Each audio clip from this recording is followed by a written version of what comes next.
If you'd like to learn a thing or two about suspense, then watch Jennifer Kent's 2014 film Babadook. The story focuses on Amelia, a widow struggling to raise an unruly 6-year-old boy. Please, stop calling him the boy. His name is Samuel.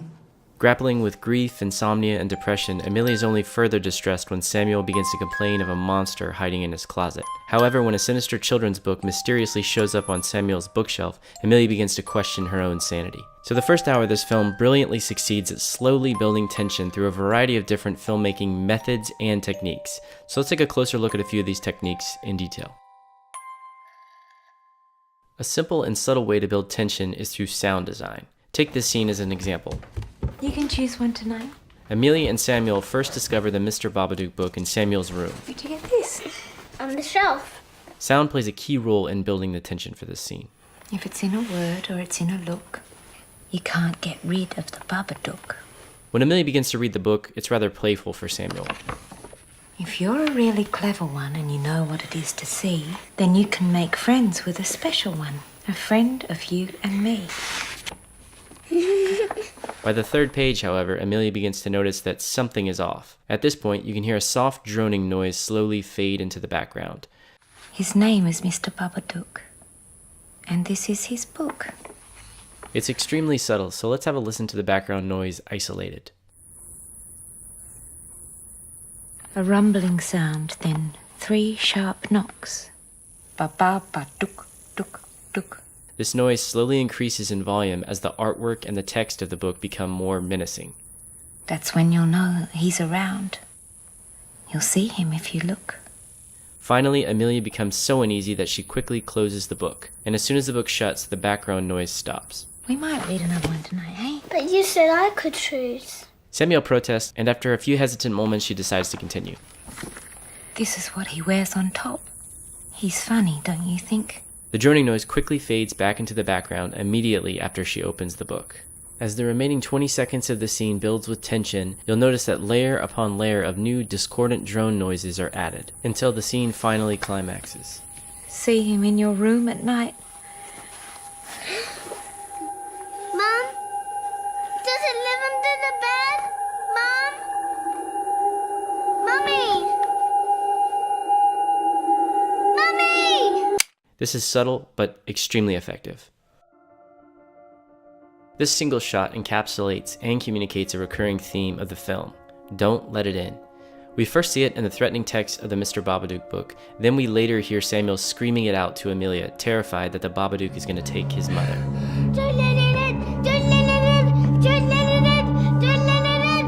Don't let it in! At this particular point in the film, however, Amelia is confused with Samuel's warnings and visions, along with the mysterious book. She obviously doesn't believe in monsters, but she can't explain these bizarre occurrences, and she's beginning to question everything. Here, the movement of the camera perfectly communicates this situation. It's one single take, a slow dolly in toward our protagonist as she calmly reads a book in bed.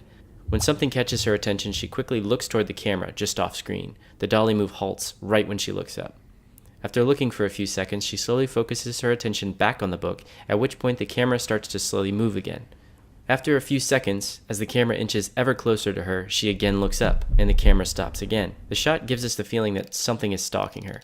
We don't know exactly what that is, and neither does Amelia, but clearly something is trying to get in. In addition to the camera movement and sound design, both the framing and the composition play a large role in creating tension. For the first hour of the film, we watch as Amelia struggles with loneliness, insomnia, grief, and the challenges of handling a disobedient child who's seeing monsters. The cinematography brilliantly reflects this state of isolation. In this particular sequence, Amelia decides to take the afternoon off from work to go to the mall and relax. This sequence is almost like a dream. We have a handful of reflection shots of Amelia as she wanders around the mall alone. A shot of her sitting by herself on a large couch. When she finally gets into her car to leave the mall, we see her in a 2-shot with the empty passenger seat clearly in view. Then we have a cutaway shot of her looking at a loving couple in another car. Even when she's in the company of other people, it's always extremely isolating and negative. In this sequence, she's being talked down to by 2 teachers from Samuel's school. We have a 2-shot of the teachers looking down on a lonely Amelia. Their body language is clearly negative. I'm going to have a serious talk with Mrs. him. Bannock, we've had the talks. In the reverse shots, we have a single shot of Amelia, and then the wide shot where she is placed a bit lower in between the 2 teachers. Here, Amelia pleads with Samuel's doctor for some medicine. The shots of the doctor include Amelia in the foreground, He's not alone in the frame. The reverse shots of Amelia are close up with just her alone in the frame. We're looking down on her as she sobs and begs the doctor for help.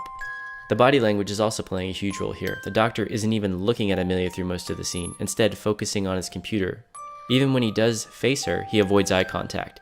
He leans back in his chair while Amelia is forward on the edge of her seat.